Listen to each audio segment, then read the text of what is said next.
এখানে কিছু মাছ আছে যেগুলা হচ্ছে যে প্যাকেট করা মাছ, যেমন এই যে এখানে দেখেন, এগুলা এগুলা কোথাকার মাছ ভাই? ওগুলা বার্মার রুই। বার্মার? আচ্ছা, বার্মা থেকে এখানে এসে এখান থেকে পরে আপনারা বিক্রি করেন। আর এখানে যে মাছগুলা পাওয়া যাচ্ছে এই বাজারে সবগুলা কি হচ্ছে যে নদীর মাছ? না, চাষেরও মাছ আছে? অনেক মাছ আছে, এই যে আপনার নওলা, তেলাপিয়া, এগুলো তো চাষেরই।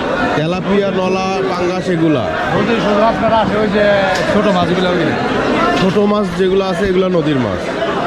আর এগুলো বার্মা থেকে আমরা ঢাকা থেকে কিনে এনে এই জায়গায় বিক্রি করি। ও, এটা ঢাকা থেকে কিনে নিয়ে আসেন আপনারা বার্মিজ মাছ। এই মাছের স্পেশালিটি কি? মানে এই মাছ মানে বার্মার কারণ আমাদের তো এখানে চাষেরও মাছ আছে, আবার নদীরও রুই কাতল পাওয়া যায়। এটা খাইতে আপনার ভালো, মানে এমনি আমাদের দেশে যে চাষ হয় এটা তো আপনার কিছুটা বন্ধ করে, এটা বন্ধ না, মাছটা খাইতে ভালো। এই অনুষ্ঠানের লিগে এটা পারফেক্ট। ও আচ্ছা, এটা কি অনুষ্ঠানের জন্য হচ্ছে যে ইয়া করে, গন্ধ হয় না কোনো?